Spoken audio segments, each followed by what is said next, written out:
Duh.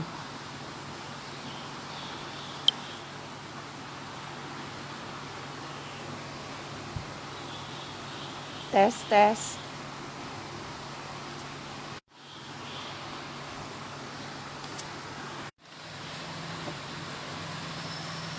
Halo C, bisa dengar suaraku nggak ya C?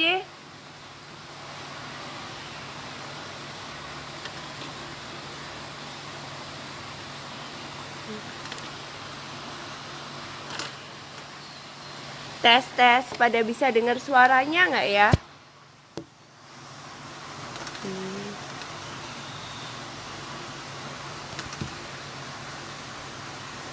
Berarti testingnya berhasil.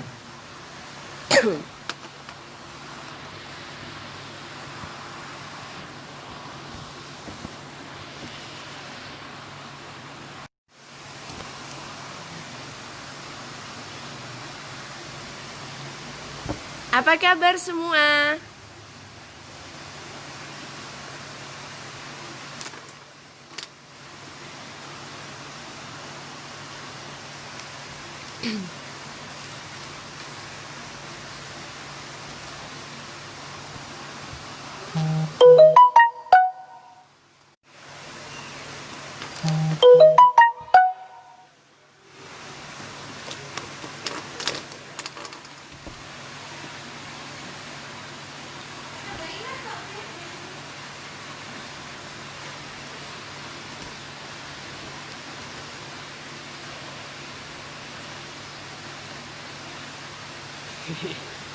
Shalom semua, pagi ini udah siang sih ya, nyapa kembali ke teman-teman PD Lebak Jaya semua. Tetap semangat, tetap kuat. Jadi pagi ini mau share aja apa yang aku renungin ya.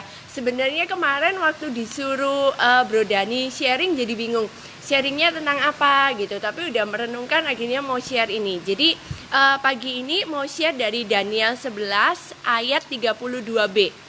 Tetapi umat yang mengenal Allahnya akan tetap kuat dan bertindak. Daniel 11:32b, tetapi umat yang mengenal Allahnya akan tetap kuat dan bertindak. Nah, pertanyaannya, apakah kita itu sudah mengenal sih siapa Allah kita?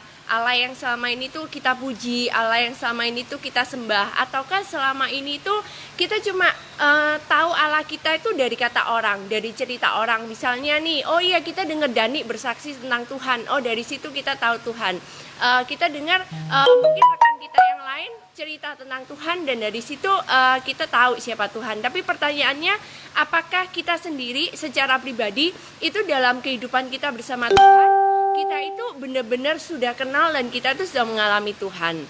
Nah, di depan kita ini kan banyak ketidakpastian ya. Kita nggak tahu COVID-19 ini, pandemi ini tuh kapan sih selesainya gitu.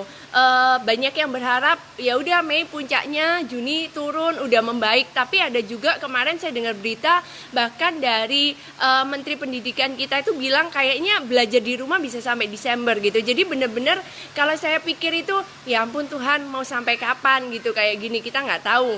Nah, karena itu justru di saat-saat ini kita itu butuh banget untuk kenal siapa Tuhan kita. Kita itu butuh nggak cuma sekedar tahu gitu, tapi benar-benar itu ada di dalam kehidupan kita, di dalam pikiran kita, di dalam hati kita. Siapa sih Tuhan kita itu buat kita? Siapa sih Allah kita itu buat kita? Nah, kita harus belajar selain kenal Tuhan dari firman, dari Alkitab yang kita baca, dari khotbah yang kita dengerin, dari cerita orang, kita tuh benar-benar perlu untuk kenal Tuhan dari pengalaman kita sendiri, dari pengalaman hidup kita, dari apa yang kita alami. Dalam keadaan senang, dalam keadaan sedih, dalam keadaan susah, dalam keadaan kita sukses, dalam kita keadaan sakit, dalam kita keadaan apapun, kita harus belajar untuk kenal Tuhan itu sebenarnya siapa sih buat hidup kita sendiri. Nah, saya tuh belajar ya kenal siapa Tuhan saya itu dari kejadian hidup saya. Contohnya nih, waktu saya kuliah dulu, hitungannya kayak hidup sendiri ya, bener-bener harus mandiri, ngurus segala sesuatu sendiri, sekolah nggak bisa, nangis juga sendiri, pulang sekolah jalan juga sendiri. Pokoknya apapun yang di sana itu pengalaman rata-rata sendiri. Tapi justru saya belajar bahwa dari apa yang kita saya alami itu waktu saya sendiri, saya belajar bahwa Tuhan itu adalah sahabat saya. Tuhan itu selalu ada buat saya. Mungkin orang tua saya jauh, saya nggak bisa kontak, keluarga saya jauh gitu, saya nggak bisa selalu telepon. Apalagi pas itu belum kayak sekarang ya, bisa video call apa segala. Telepon itu ada jadwalnya. Dan di situ saya belajar benar-benar gitu. Waktu saya sendirian, ternyata Tuhan itu sahabat saya loh, sahabat yang selalu ada pada saat saya membutuhkan. Bahkan di saat mungkin orang lain tuh nggak ngerti, di saat saya nangis cuma sendiri, itu ada Tuhan yang bersama saya dan dia sahabat saya. Saya juga ngalami Tuhan sebagai penyembuh waktu saya sakit gitu. Saya mengalami waktu saya sakit, saya berdoa sama Tuhan, saya mengalami mujizat Tuhan, dan di sana saya belajar Tuhan itu beneran bisa menyembuhkan loh, bukan dari cuma Alkitab bilang, bukan dari kata orang, tapi saya sendiri ngalami. Dan begitu juga saya ngalami Tuhan sebagai penyedia, sebagai sumber pada saat saya membutuhkan.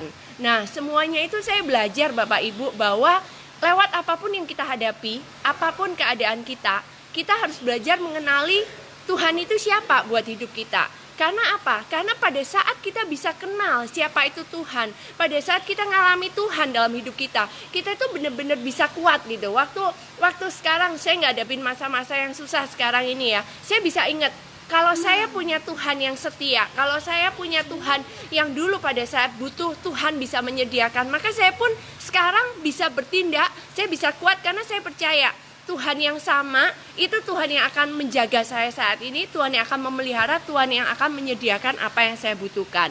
Jadi Bapak Ibu, justru di dalam masa-masa yang sulit ini, kita mesti belajar untuk membangun hubungan sama Tuhan, untuk benar-benar ngalami Tuhan, bahkan minta Tuhan bahwa di setiap masa sulit yang saya hadapi saat ini, masa yang gak menentu, masa yang gak jelas gitu, saya mau belajar, saya tuh kenal siapa Tuhan saya itu belajar, Tuhan itu siapa sih buat saya, dan itu yang bikin kita akan tetap kuat dan bertindak.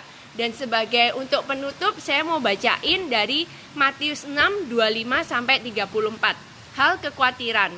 Karena itu aku berkata kepadamu, janganlah khawatir akan hidupmu, akan apa yang hendak kamu makan atau minum, dan jangan khawatir pula akan tubuhmu, akan apa yang hendak kamu pakai. Bukankah hidup itu lebih penting daripada makanan, dan tubuh itu lebih penting daripada pakaian?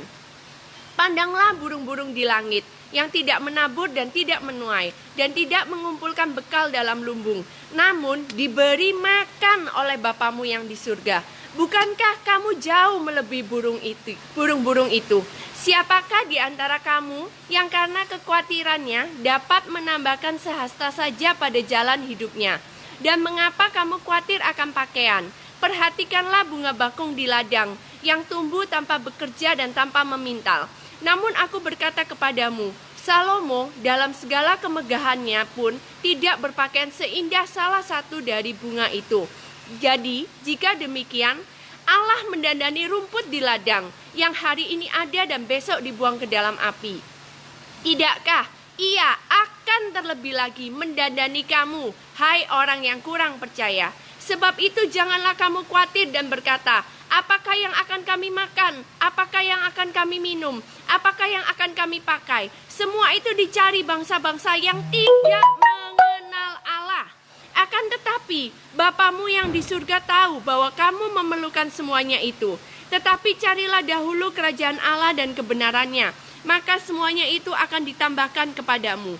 Sebab itu, janganlah kamu khawatir akan hari besok, karena hari besok mempunyai kesusahannya sendiri. Kesusahan sehari cukuplah untuk sehari.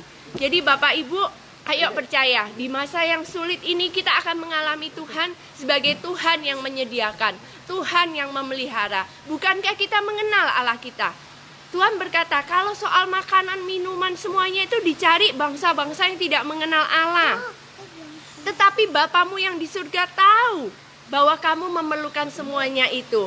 Saya kok percaya ya Bapak Ibu, kalau pada saat Nuh di dalam Batra itu ya dipelihara oleh Tuhan. Gak ada kan kisahnya, ada binatang zaman Nuh di dalam Batra mati loh karena kelaparan. Atau salah satu dari anggota keluarga Nuh kelaparan, gak ditulis gitu. Jadi saya percaya kalau pada masa karantina yang pernah terjadi di perjanjian lama pada zaman Nuh, Tuhan itu sedemikian hingga bisa memelihara umatnya. Maka pada saat ini pun saya sungguh percaya, kita semua yang mengenal Allah kita, kita, maka kita akan dipelihara oleh Tuhan. Jadi jangan khawatir Bapak Ibu, ingat bangsa Israel waktu di padang gurun itu dikasih sandal cuma sepasang loh. Tapi sandalnya itu nggak rusak sampai mereka selesai di padang gurun. Dan mereka selalu disediakan Tuhan, ada-ada aja gitu cara Tuhan. Mau roti mana, mau burung, disediakan Tuhan, dipelihara oleh Tuhan. Maka percayalah, kalau kita mengenal Tuhan, kita akan tetap kuat dan bertindak. Kita punya Allah yang menyediakan, kita punya Allah yang mencukupi. Maka saya percaya, semuanya di dalam komunitas kita, keluarga kita akan mengalami pemeliharaan Tuhan. Kita akan mengalami apa yang namanya dijaga, dipelihara, dihidupi sendiri oleh Tuhan. Dan mari Bapak Ibu kenali siapa Tuhanmu di masa-masa sulit ini. Dan saya percaya nanti waktu kita ketemu lagi, kita akan punya banyak cerita akan apa yang Tuhan lakukan dalam hidup kita. Terima kasih, Tuhan memberkati semuanya. Tetap semangat dan selalu kita bertindak karena kita mengenal Tuhan. Kita kuat, kita bertindak karena kita mengenal siapa Tuhan kita. Tuhan memberkati.